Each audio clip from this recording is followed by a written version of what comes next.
Thank you. Thank you for being here. It is the June 14th, 2022 Joint City Council County Special Work Session. Calling to order. A roll call, please.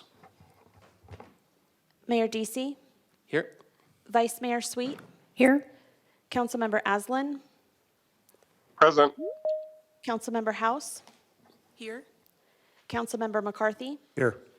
Councilmember Shimoni, Here. Councilmember Salas, Present. Chairwoman Horstman, Present. Vice Chairman Vasquez, Present. Supervisor Begay, Present. Supervisor Fowler,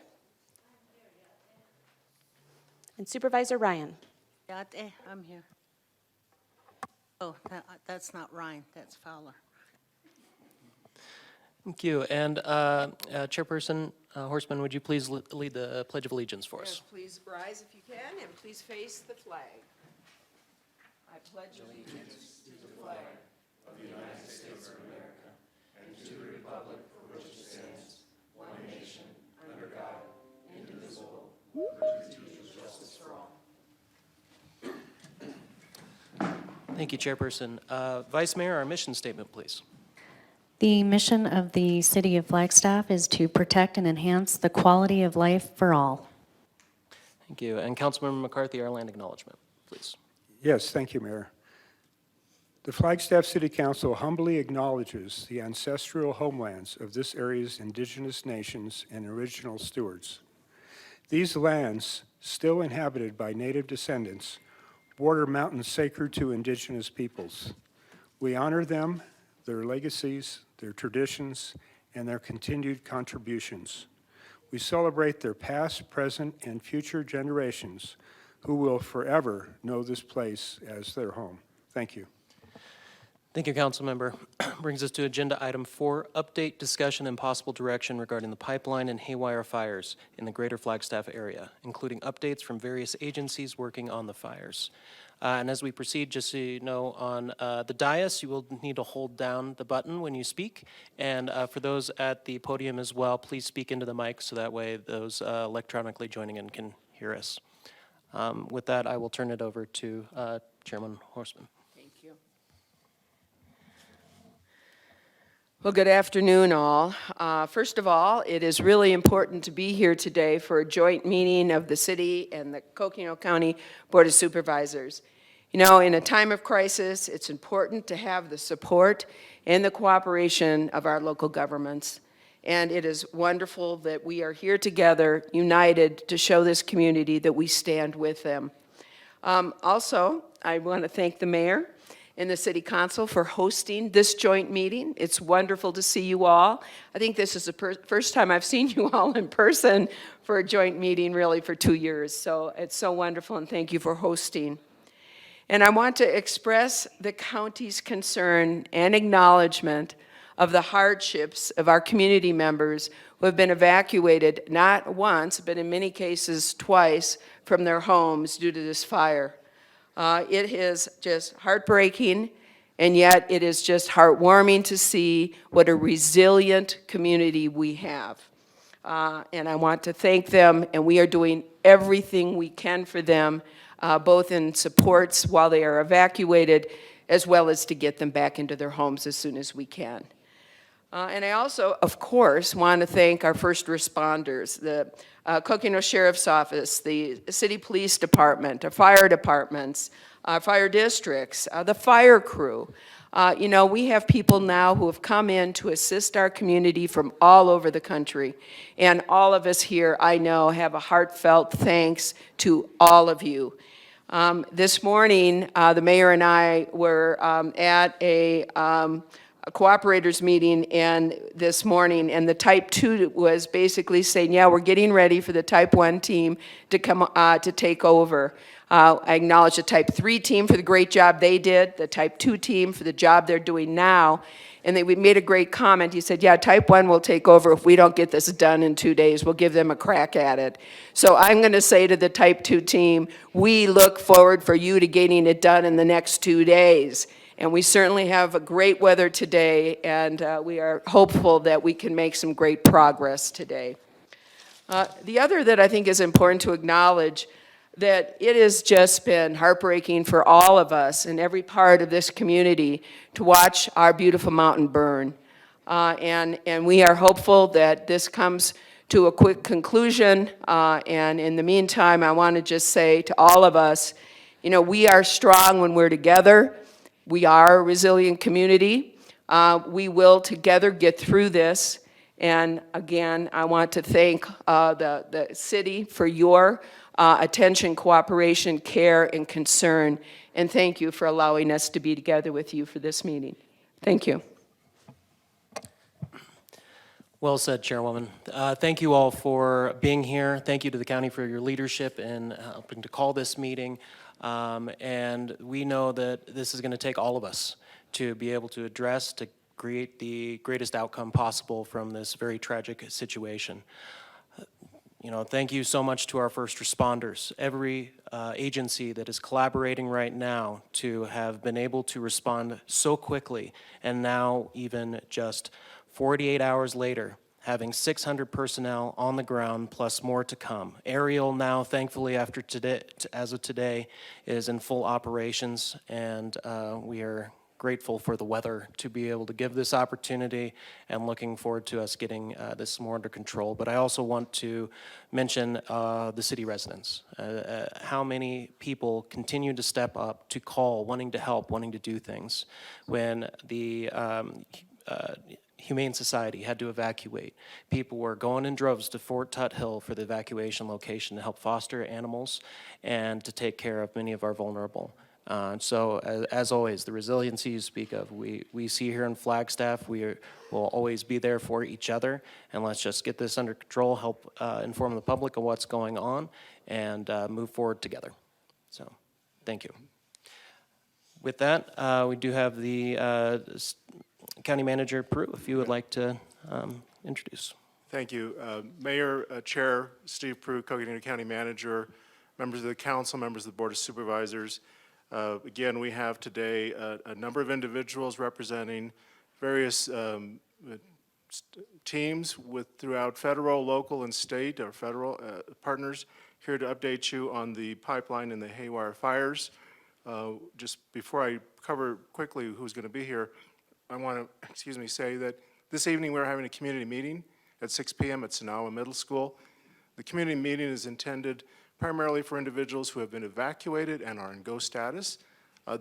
We are also broadcasting the meeting virtually, and so we have this information posted on our websites, and so all of the information is going out through our social media channels and through press release. But again, this evening, 6 p.m. at Sonawa Middle School, again, for those that have been evacuated and are on go status, we certainly want to provide them the opportunity for the in-person experience. But knowing that this is an event of broad importance to the entire community, we're also providing the virtual option as well. So again, that's taking place. This afternoon, I know that we have an hour with both bodies here. We have members of the incident management team that will provide an update on the event itself and all the work that's going on between the various types of teams. And then followed from that, Coconino National Forest is here to provide an update at the district level. And then we also have Chief Deputy Brett Axlin. He's joining us virtually from the Sheriff's Office, and he'll be providing an update on the evacuation status, which is constantly changing. Many of us just received a text and a broadcast relative to some of the statuses of the evacuation. And then from there, we have our emergency management representatives from the city and the county, so Wes Deason, Stacy Breckler-Nags, and then, of course, Chief Mark Galliard will be providing an emergency management update. And so, and then from there, any questions, of course, back to you, Mayor and Chair. So at this point in time, with your permission, I would like to call members of the incident management team to come forward and provide a brief update. Thank you, County Manager. I did want to give an opportunity for our city manager, if you would like to chime in first. And I apologize, I missed No that problem. He's opportunity. tapping in Greg. electronically right now. Thank you, Mayor, and thank you, County Manager. I do not have a lot to offer. I am going to listen with great interest, as will our entire audience today. I want to thank our friends and colleagues at the county for helping to orchestrate this meeting and coming together at the same table to address this very important and urgent topic. I wish I was there in person. I will be a little bit later today. Forgive me for that, but I will let the presentation continue. Thank you, Mayor. Thank you, City Manager. With that, yeah, our incident management team for the pipeline haywire update. And thank you for being here. Yes, please, right at the podium, and if you could speak right into the mic, so. Did I need to push a button as well, too? Nope, it's all hot, it's all red. Okay, cool. Thank you. My name is Stephen Fillmore, and I'm the Incident Commander Trainee for California Interagency Incident Management Team 15. Thank you for inviting us to talk to the council and to the board. I'm really happy to be here. Hopefully answer some questions. In a minute, my Operations Section Chief, Scott Grasmick, will provide you with an operational update of the fire. But I just wanted to say a couple things beforehand. First, just wanted to say that our team was on, Saturday, already mobilizing to the fire. Already mobilizing to Arizona for a pre-position. I believe Saturday was the day the fire started. Yeah, it was Sunday, actually. Yeah, I thought I had that wrong. Sorry about that. I knew that. Sorry, it's been busy the last few days, as we know. Sunday, most of us were already in Arizona when this fire started, and so we were diverted on the way. We were happy. We'd rather come and assist communities and fight fire than to sit and be waiting for it. So while you guys were getting going with this fire, we were on the way. So we've been here most of the time that this fire's been here. I think we arrived about 8 or so hours afterwards. We had, I think on behalf of the team, which is about 50 people in addition to myself, just as helpless of a feeling watching this fire get going, especially yesterday. A lot of fire behavior, not a whole lot we could do with the winds, and so just so you know, there was a lot of us watching and just kind of knowing what the impacts were going to be. When we were in briefed by the Coconino National Forest, they expressed to us a lot of the things that have been going on in Flagstaff. We're a California team. A lot of us come here and recreate. I was just here in January, enjoying what you guys have for recreation, but now we're here to work. Coconino National Forest in-briefed us and told us a lot of the concerns, the watershed especially, I know is a huge concern for the city. The residents that are being impacted, especially twice now in 6 weeks, the number of fires that you have, that's a lot to ask for a community. I know you guys are dealing a lot with that. So yesterday was tough to do that. I'm glad today is looking a little bit better. Scott's going to give you some insight into what we're trying to now actually physically do about it with the fire, and I have high hopes for that.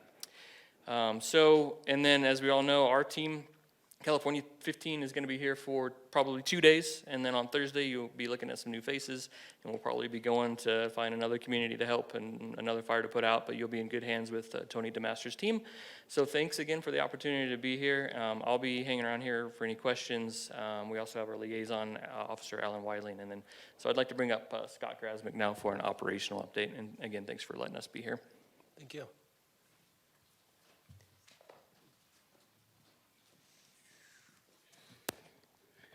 Good afternoon, everyone. I'm Scott Grasmick. I am the Operations Section Chief for Team 15, and I'll give you guys kind of an update where we're at and just a little history from yesterday, as we all saw. But yesterday was a very dynamic day and for us for firefighting. Kind of the worst conditions you can expect. Winds 50 to 60 miles an hour, single-digit RHs, and limited resources. The main point yesterday was just to do property protection, fire front following, structure protection, and protect life. And that's all we were focused on yesterday. So when this thing blew out yesterday around 9:30, you all got the evac notifications and such. And so I think what we were able to accomplish yesterday under those conditions and where the fire actually went and where we're trying to do today, we're looking better. So I'm going to go ahead and start looking at the map, if you guys can see, and I'm going to start down in the lower left corner of Division Alpha. And currently in Division Alpha, I have 5 Type 1 hotshot crews. I have 4 engines, 2 water tenders, and their plan today is they were able to go from what the 2 black lines are, which is what we call a division break. It just separates a geographical boundary amongst where the crews are working. They're focusing on going up to the peak, and they were able to get a pretty good toe hold yesterday, get some line constructed, get an anchor point established, and they're progressing today. With the help of the aircraft today that we were able to get in the air, I've got 3 large air tankers, 2 VLATs, and 3 Type 1 helicopters. They're all in the air as we speak, currently engaged. dropping retardant on the whole ridge system from Division Alpha going to the northeast towards Division Mike and towards the head of the fire. In Division Mike, I've got crews coming in off the top. I've got 2 hotshot crews, 1 Type 2 initial attack hand crew, 4 engines, and 2 water tenders. And my focus today has been, as resources are trickling in, I'm funneling everything in those 2 divisions to protect the inner basin and try to keep it from getting onto the next 2 slopes into the peak, San Francisco Peak.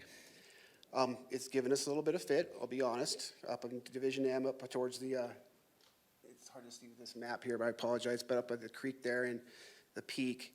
So they're currently pinning that down with fire retardant, and we're shuffling more resources up there. So we're hopefully, by the end of the shift, I'll have a little better update of whether we can get an anchor point established and we can keep coming both directions towards each other and try to lock that down.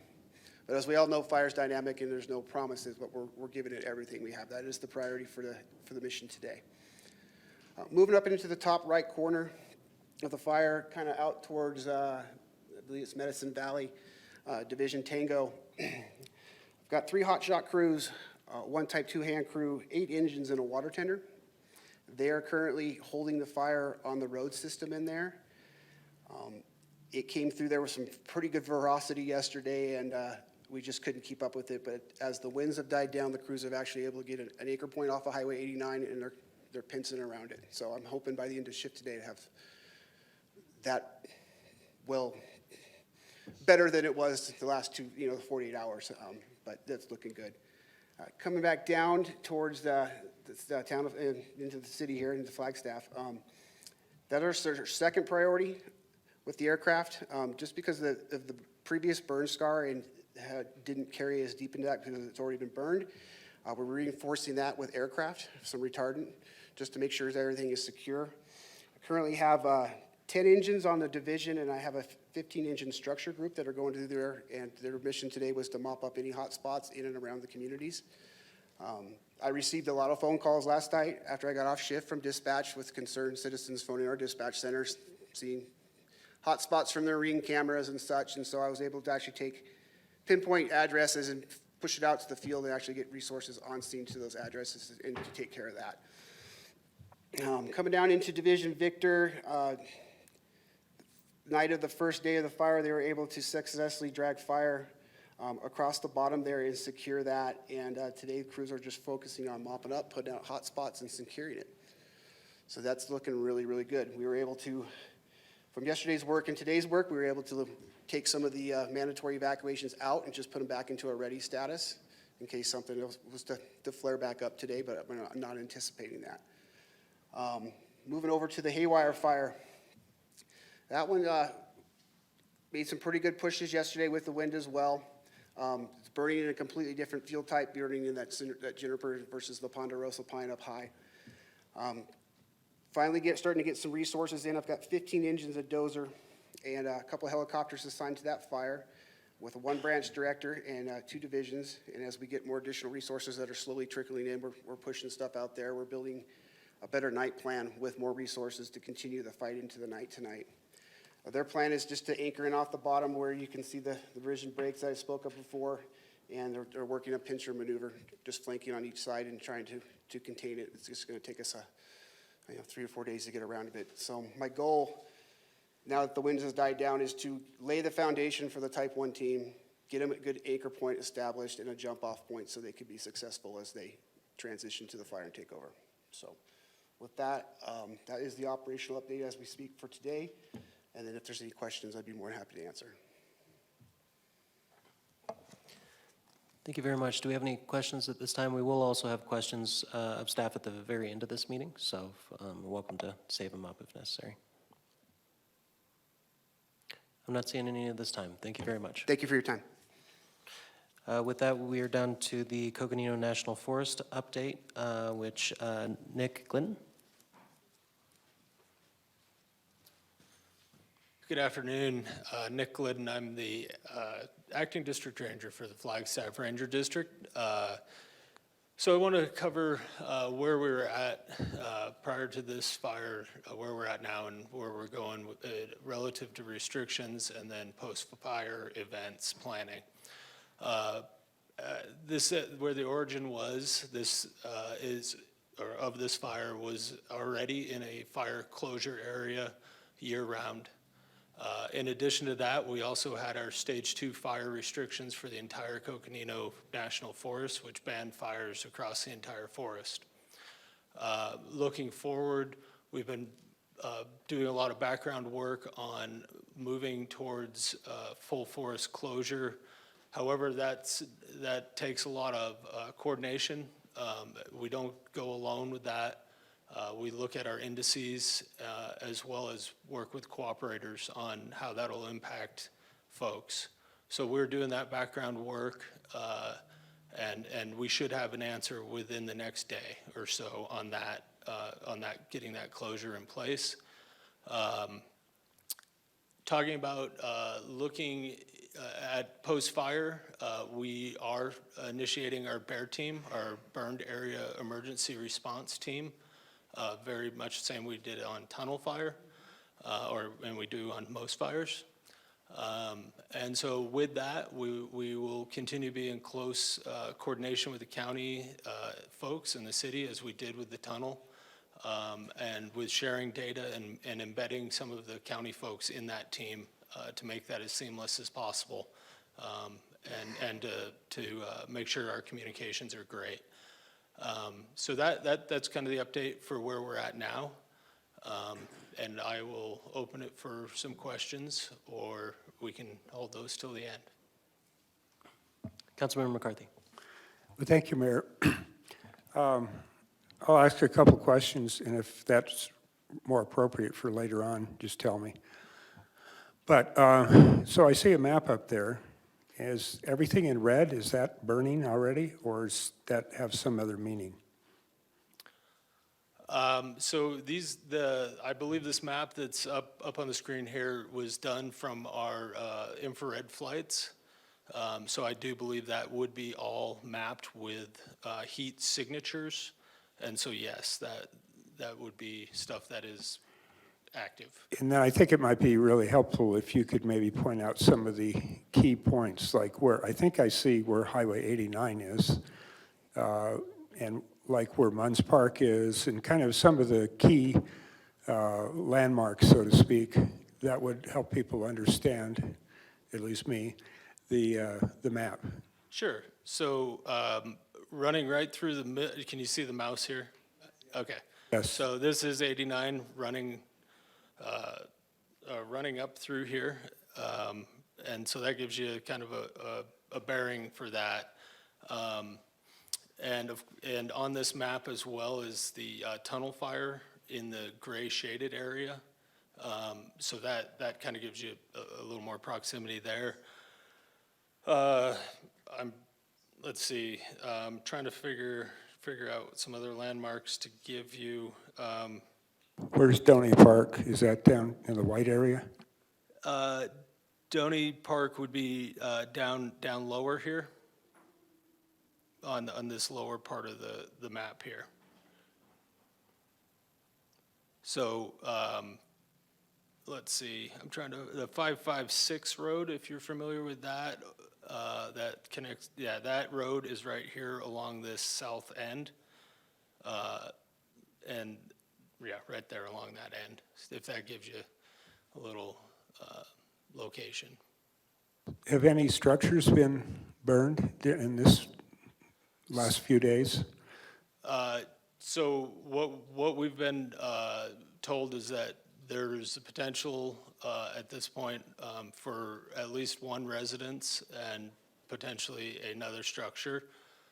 But that is, I do not have full confirmation on that at this time. So. All right, that helps me a lot. Thank you, Mayor. Thank you, Councilmember McCarthy. Any other questions?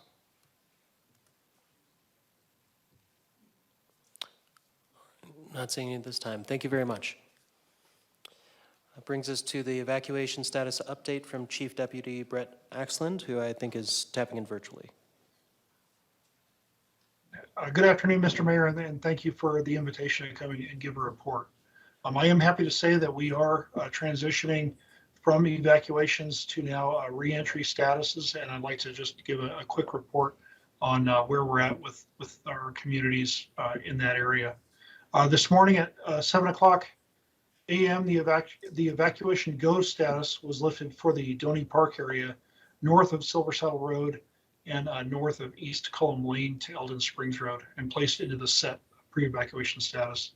At noon, the evacuation go status was lifted for Fernwood Estates, Hutchison Acres, Sweet Acres, and Johnson Ranch was placed into set status, and that's the notification that just went out a few minutes ago. As of now, the current areas on go status of the evacuation include Highway 89 north to Sacred Mountain Trading Post, Timberline north of Hutchison Acres, Wapaki Trails, and Girls Ranch Road. The current areas on set status for evacuation preparedness include North Highway 89 from Sacred Mountain to Sonagwa Trading Post, Donny Park, and neighborhoods off of Eldon Lookout Road. The Forest Service has placed Snowbowl on a go evacuation status. As far as total households that have been affected throughout these evacuation processes for the pipeline fire, under the pre-evacuation set status, it was 1,584 homes, and the go evacuation status was 2,195. For the haywire evacuations, 57 households have been placed on pre-evacuation set status, and 281 households have been evacuated. Escort services that we're providing into areas and homes for life or animal safety related issues are being conducted from 9 a.m. till 9:30 p.m. And that will be done from the East Valley Baptist Church on North Highway 89. So any residents that need to get back into those areas for those reasons, I can just proceed to that East Valley Baptist Church. And finally, for our report, we are currently evaluating the fire damaged structures in the Timberline area that were burned for stateside Arizona charges, criminal charges for reckless burning and criminal damage. So while the suspect that was arrested by the United States Forest Service was charged federally, we now will add charges on the Arizona state side for those violations. And that's all I have. Thank you, Mr. Mayor. Thank you very much. Any questions at this time, Council? And Supervisors, sorry. I have a question. Judy Yes. Begay. Yes, please. Yes. Thank you, Brett, for the update. Looking at the map here, the gray area was the tunnel fire. How much of that was reburned, or if any? Where it burned and then it went into that area? Is it? I see from this map as that all the whole tunnel fire is still. It wasn't really affected that much. Thank you, Supervisor Begay. Yes, we have our incident management here that can answer. Yes, ma'am. I'm Scott Grassmick, the Operations Section Chief. So it did push into the burn scar, but a lot of the stuff that reburned in that area was just the needle cast that dropped off the trees from them being heated in the previous fire. So as those pines, they take heat, they don't like to take the heat. They drop the needles, and we had a real light layer of pine needles and duff on the forest floor, and that was kind of contributing to the spread. But if I had to give an acres from what I saw yesterday, maybe 6 acres inside the previous burned again, and very low intensity. Thank you. Thank you so much. Thank you, Supervisor. Yes, Chairwoman. Yes, thank you, and good to hear that some of the evacuation orders have been lifted. That is excellent news. Today's a good day. Does that include Girls Ranch Road? Chair Horstman, no, it does not. As far north as it goes is that Fernwood area. Thank you. So Girls Ranch Road and Wapaki Trails are still in go status. Thank you. Thank you. Any other questions at this time? All right. Thank you, Deputy Chief. Emergency management update with Wes coming up here.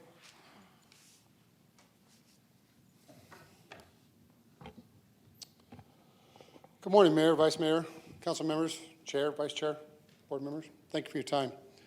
My name is Wes Deason. I'm the Director of Emergency Management for Coconino County. My other responsibility and what I'll primarily talk about today is Director of the County Emergency Operations Center, which has been stood up in support of these events. We have a particular function. I'll start with our overall goal. So the Emergency Operations Center is not the guys that go out and put the fire out. We are a response, support, and coordination function. Our job is to support the response. If there's a need for equipment, food, portable, whatever it is, we are Amazon, if you will, for the response. That's principally our job. And then coordination. Coordination with these types of events really requires a lot because there are so many partners that we use. The city is one of our primary partners, all of our Forest Service partners, law enforcement. I could stand here all day. So coordination is really a key function for us when we stand up to run an event. And I will add some clarity just on the map because that has been very confusing. The large red plot on the left, sir, is in fact the current pipeline fire. The gray is the tunnel fire. And then out there, that far right is the haywire fire. And the three of them, unfortunately, have coexisted very closely together, which has really made it very difficult for the fire service to fight some of this stuff. And in confirmation for your question, sir, we did lose one residential structure that has been confirmed and one off building. Those were examined yesterday and will be further taken care of by some of our recovery operations piece. So the Emergency Operations Center, we first learned about the pipeline fire on Sunday morning, just before 10 o'clock in the morning. My staff began coming into the building and setting up. The County Emergency Operations Center, with our partners, the city and everybody else, went active at about 1:30 on Sunday afternoon. The key piece that we bring to this type of operation is that support piece. And probably the biggest piece of that is what we call our logistics section chief. So we have a group that stands up to provide logistical support for all of our partners that are out there on the ground. Best probably example of that is we are currently working with both the Type 2 team that are here and the incoming Type 1 team to help them find a place to land. When they come in, they bring an enormous number of personnel, a lot of resources. We got to find the right place for them to operate while they're here. We have used Fort Tuthill in the past. You've seen that, like during the Raphael fire, for example. So that's one of the types of things that, as the Emergency Operations Center, that is our responsibility to assist with that. We work various periods. Typically, we would come in at about 6 in the morning and work until about 6 in the evening. And I say that only because that's really what's on paper. The Emergency Operations Center exists 24/7, 365. If there's a need in the middle of the night, we will stand up and we will take care of it. Case in point, Monday morning, the first calls from the Sheriff's Department came in 3:30, 4 o'clock to begin some of the evacuation notices for the haywire fire. I want to be clear here. Evacuations, where they occur, who's evacuated, that is by order of the Sheriff's Department. That is a statutory responsibility for the sheriff. Our office is the one that delivers those messages that wake you up in the middle of the night, that say, hey, it's time to go, or it's ready, set, go. Our office is the mechanism that delivers that on behalf of the sheriff. So once the sheriff or his command staff make a determination, they provide us information, and then I, one of my staff, pushes those messages out over the RAVE emergency communication system that I think we're probably all very familiar with, or with the other system, and in this particular case, it's called IPAWS, Integrated Public Alert and Warning System. IPAWS is a system that's owned and run by FEMA. We don't administer it, we just have administrative rights to use it. The difference between the two is our RAVE system, that many of your citizens have registered into, is a very targeted system. We draw a picture on a map, a circle, a square, polygon, and we deliver the message to the individuals that are registered inside that polygon. IPAWS is a little bit different. IPAWS works off of the cell towers. It's much less discriminating. We send out an IPAWS message. It might hit 3 or 4 or 5 cell towers. We don't really have any control over that. Those towers then repeat that message out and amplify that message. That message is really intended, that system is really intended for areas, large areas of forest. We have a lot of visitors who are probably not registered in our rave system or don't know about our rave system. So we use those systems redundantly depending on the circumstance. In this particular case, we have used both rave and iPause for all the messages that were delivered on both Sunday and Monday. Very important tool, you know, to this date. There's a lot of credit to our fire service. We've had no loss of life. That is a cooperative effort. The rave system helps hopefully wake people up and get them out. That's why we're always working to try to get people and encourage people to register. The secondary responsibility or additional responsibilities that we have in our office really has to do with financial tracking. So these events are expensive. They cost a lot of money. We track in the Emergency Operations Center local and county expenses. The forest, the IMTs, they track their own expenses. We track all of the local and county expenses. At some point in the future, we will probably be having declaration discussions, reimbursement discussions with the state and with the governor's office for the State Emergency Council funding to get money back into the community. So that is one of the things that we begin right off the bat is tracking financial costs. Connected to that is the emergency declaration process. The city yesterday, as did the county, both issued proclamations of emergency surrounding these events. That stages the county and the city if we end up in a need for additional resources or funding to ask the governor's office for a state declaration.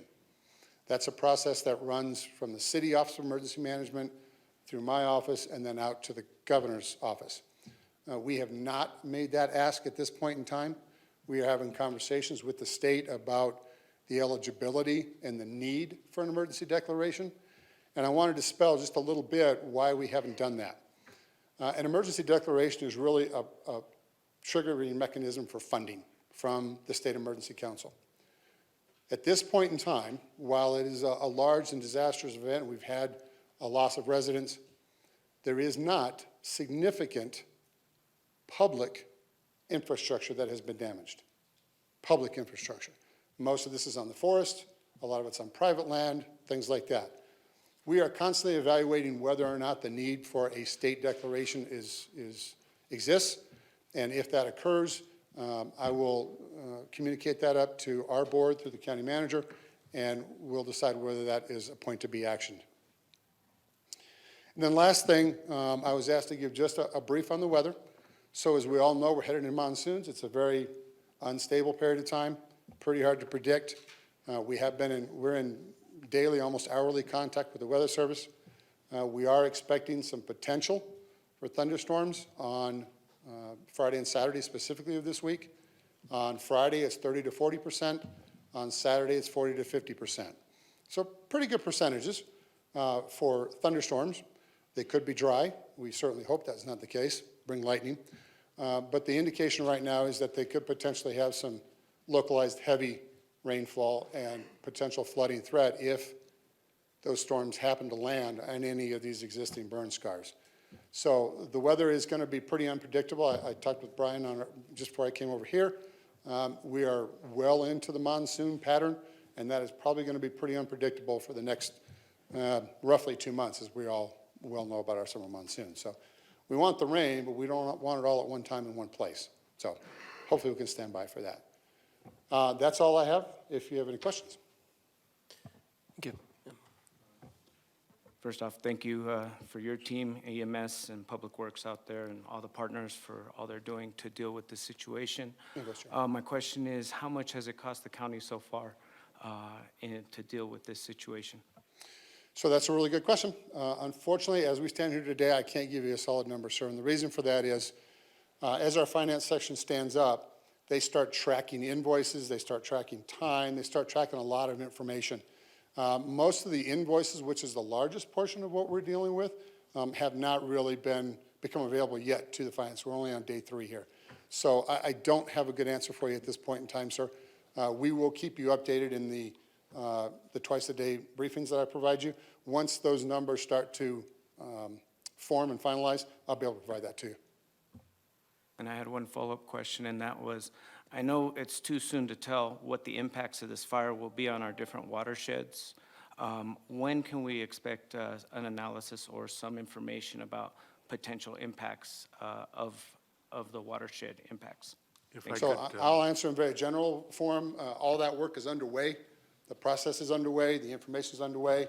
I'll turn it over to DCM Burleson to give you some more specifics. And we also have, Mayor and Chair, we also have Lucinda Andriani, who's also Yes. on as well, and Christopher Tressler from Public Works. So we have the whole team here. So Great, Lucinda, you want to thank you. start, and then we'll go from there, please? Yes, and I think I can cover it. We had a meeting of the engineering team this morning. Jay Fuller, Joe Loveridge, and Corey Helton are running various analyses as we speak. We have not gotten a burn severity map yet. We've certainly gotten the footprint that's shown here on the screen. But we have not gotten actual severity, so we're running it with various assumptions. We had a whole discussion this morning about those assumptions, and they're rerunning some of the modeling now. But I will say that we do expect there to be significant flood threat created. Some of the watersheds will be much more impacted because areas that did not burn during the museum and Schultz fires have now burned that were not severely burned at that time. So a museum actually looks pretty good. So I'll give you the good news. The other watersheds, including watershed that feeds into the 180 area and Rio de Flag, have been appear to be pretty substantially impacted. So we're running the analysis. We will have more information, and likely because of the broadness of the area involved, we're going to move to a set of virtual meetings for the public so that we can get this information out as soon as we have it, as quickly as possible. We do have an understanding with the Forest Service that they will include Joe Loveridge on the BEAR team, the Burned Area Emergency Response Team, which is fantastic. That will allow us to get the information much more quickly and be a part of that analysis and confirming the conditions on the forest. So we're all moving very rapidly. Forest Service has been very responsive, and we'll have information out. I'm also working, we've ordered another 140,000 and probably even more sandbags are on their way. We're going to be delivered likely tomorrow.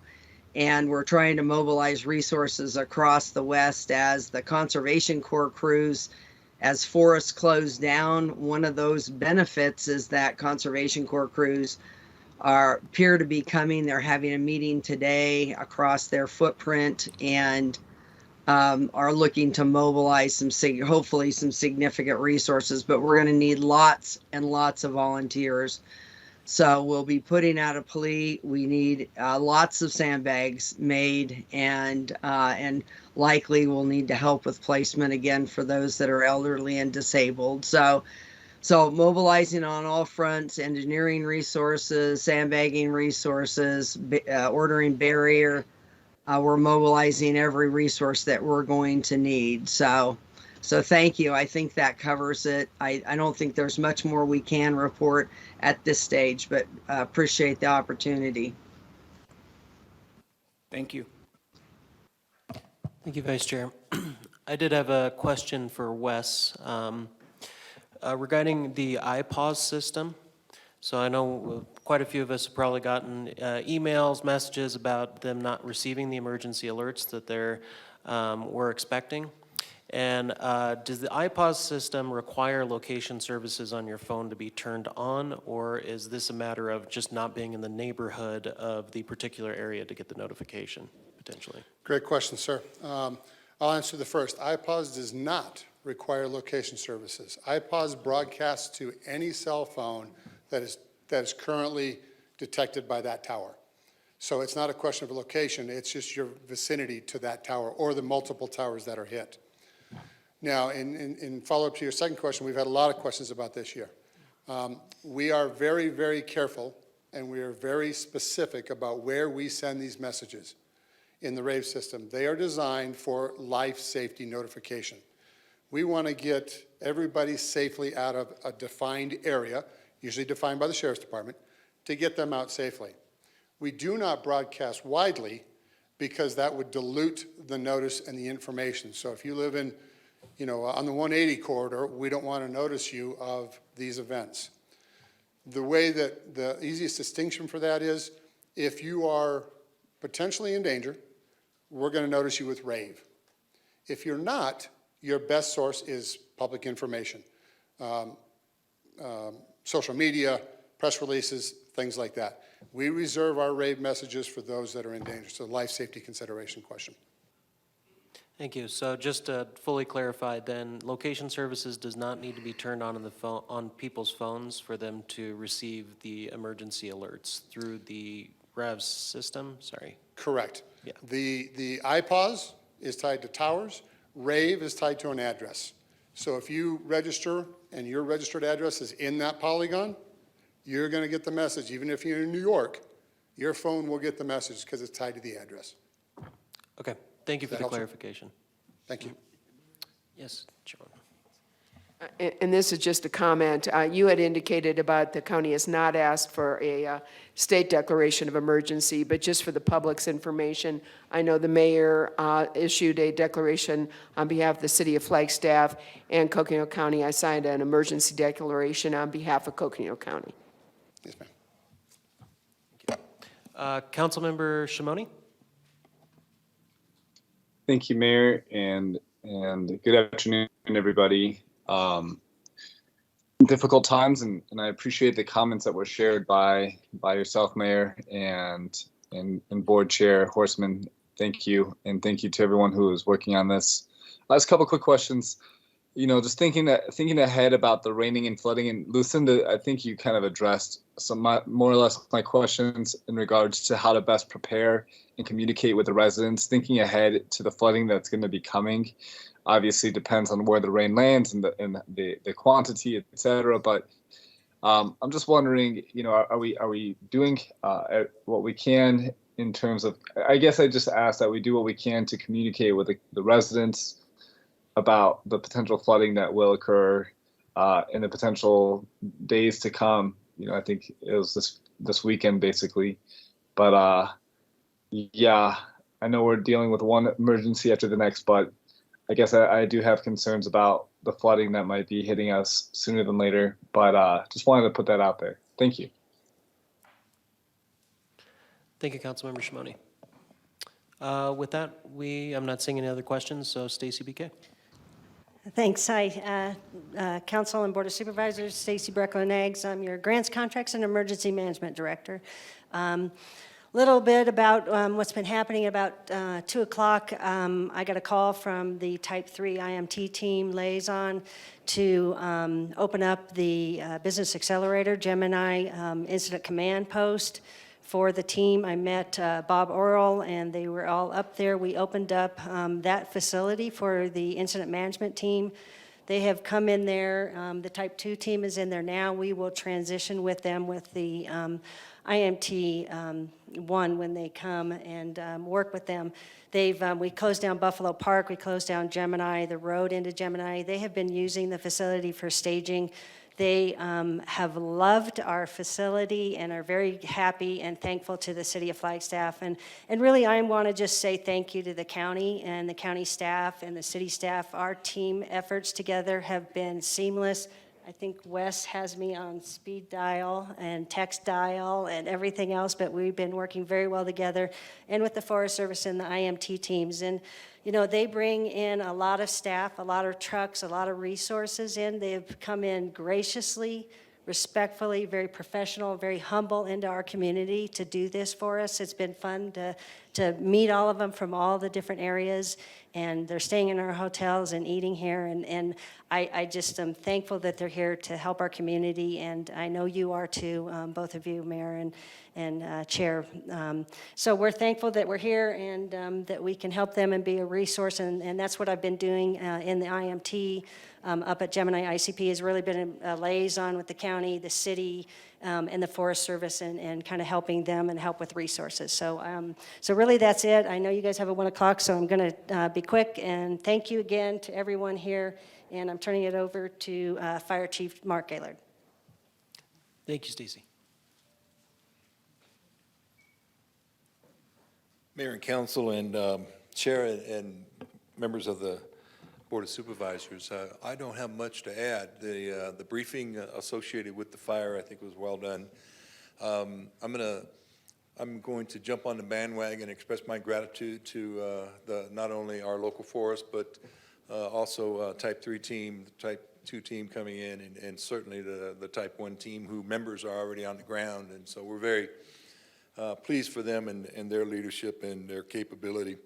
I also would like to just kind of acknowledge your local fire service and the interagency cooperation that we have and we enjoy in our community every day, and really emphasize the importance of what that meant when on Sunday we had a little bit of time to do a little preparation and start moving resources from the greater Flagstaff region into particularly structure protection in the areas of Summit Fire and Medical District, those neighborhoods that you heard mentioned earlier.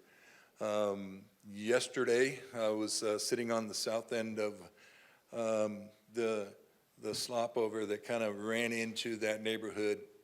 The firefighting efforts were very disappointed in the loss of anyone's home. But based on fire conditions and what we were seeing out in the field, we feel very fortunate, and our community is very fortunate to have amassed our local resources as well as those that came in from other regions to be able to put out a lot of fire and protect a lot of other homes yesterday. And so we're really grateful for that. Associated with, I think it's worth mentioning, I'll kind of support Stacy's emergency management hat, and our internal staff in the city of Flagstaff, with partnership from county staff, have been working for quite some time on an event action plan for flood events. City has been standing up an IMT, an internal IMT, staffing it up, and that work is ongoing and continues. And I just wanted to acknowledge Public Works and my boss's leadership, Shannon Anderson, in kind of standing up that effort to provide a higher level of preparation for the flooding within the community. And so that is ongoing. I just mentioned Sam, looks like the scope of his efforts are going to have to increase a little bit. And we're going to plug into that and include that in amending our plan to deal with that, and to include the public information aspect that Councilmember Shimoni had mentioned. And certainly will include that as well. But our team is getting ready. We have a lot of new information, and we need to absorb that and adjust our planning accordingly. But those are my comments. Mostly they're just kind of wrapped up in gratitude for a lot of support that we've been receiving in our community. Thanks. Thank you, Chief. With that, that's the end of our presentations, but I'd like to open it up for additional questions from Council and the Board of Supervisors. Not a question, just a comment. I had the opportunity of touring with Wes Dyson yesterday and see how close the fires came to the houses. It was amazing that we didn't lose more houses. I'm so sorry for the family that lost their house yesterday, but the Forest Service and all the forest fighters did a great job in structure protection yesterday. And I really appreciate your work and under tough, tough conditions. And so hopefully we can continue to fight this fire without the threat of structures.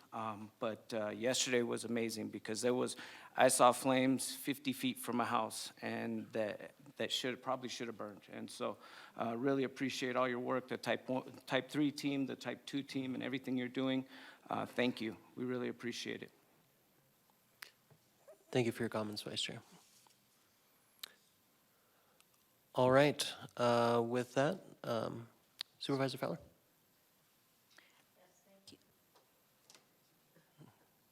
Thank you. I'm Lena Fowler. I just want to thank those that are working on the fire and just a lot of messages from across the county and elsewhere. Just lots of notes of caring and a lot of, I guess, good energy being sent over here for all the families and the first responders and our county and city staff. So thank you so much. You know, with these fires, it's happening here, and those are the burned out areas. You can see exactly where that's happening. However, beyond that, there are Navajos that had to be evacuated in the Grand Falls Loop area because of the heavy smoke. And that is a huge health risk that is taking place right now. And I think that when we're doing these reports, I like to see more of that health impact of the smoke to be reported out. I know that we have Navajo Nation emergency manager that is assigned to this fire and all other disaster, impacts that happen on the community. Navajo Nation always the president calls and brings his team in and says, we're here to help. How can we help? During the tunnel fire, they gave out hay and food and other things that people needed and helped out in various ways. And they have come again, and we just met with them yesterday, and they're asking, how can we help? President Nez wants to know how to help and be able to be of service if there's any way to be of service. As far as the smoke is concerned, we have the Navajo Nation has community health representatives that are going door to door are trying to go door to door with the police, Navajo Nation police, and I believe social services also out there. And I just want to just acknowledge that this fire goes beyond these red lines. And I called the Arizona air quality, environmental quality, who monitors the air. Even in their maps, it's not really mapped out all the way through. And well, Forest Service, somebody called me back on that. I haven't been able to call back because we're all so busy with all the messages that are coming in, and we're trying to respond to those messages. So I think we need to really think about the impact beyond the city limits or beyond these lines that we're looking at right now.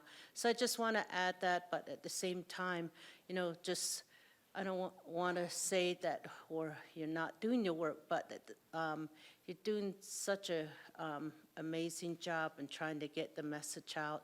I know that first days are just really like we have to put everything in place and then start reporting out. And I understand that, but messages needs to go out to Navajo Nation. Navajo Nation has KTNN, Tuba City has 2 radio stations. We have Navajo Times, we have social media that we can go on. And right now, I think they're just, I know they're contacting me just to find out what else is happening here. So, and then, the loop road is always a concern right now. Highway 89 is closed, so people are driving in on dirt roads into Loop and then driving in on Loop Road. Loop Road is the access point. As you all know, Flagstaff, there's a lot of people that do work in Flagstaff that drive in from elsewhere, or else hospital appointments and others that are already scheduled, and they need to come in, and they're coming in through Loop Road. So that's always a concern, making sure that stays open. If it's going to be closed, to give people heads up way ahead of time. I know our Sheriff's Department's been trying to do that, but so these are just key points that people are really, these are roads that are dependent on. And then we had the APS. APS is also the power lines are also in danger. So as a result, the power keeps going out into the city. So APS is direct in contact with the county team. I've been working with Janet, Dean, and Neil from there as well, just to alert the communities, because the schools wanted to know if they should close down schools until this is over, because how's this power, is it going to be on or off? But it looks like from yesterday's meeting that they figured out how they're going to be able to keep most of the resources power on, rather and be able to shut off some other areas so they have enough power out there. So those are the impacts that are happening. And we just need to all work together, which we are doing here. There's a great team that work together and just getting the message out there. So thank you, the Mayor and Madam Chair, for this opportunity, and thank you for this meeting. Thank you, Supervisor Fowler. Councilmember Salas, and then I do believe Supervisor Begay might be wanting to speak. But Yes, yes, yes. First and foremost, I want to thank everyone for being involved and making it lighter, a little lighter for everyone. And I know that it's something that we all have to work together in order to ensure that, the people out there are safe, and that, they're there and we're helping them.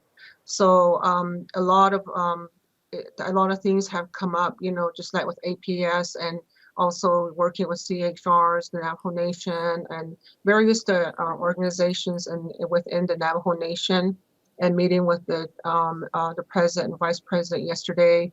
And then also, as far as my colleagues, I want to thank you also for being out there in the front line and sharing information, and just really going out and communicating. And it's been, our phones were probably been busy since the fire started, and they still are. And then also working with the city council, and meeting together. I think, meeting like this would really help, in a lot of ways, as far as getting things done, for the people that we serve. We all serve the same people within the county. And so it's very important that, we get together on certain issues, and not only when there's a fire or when there's a flood. I think, we need to really work together in all aspects.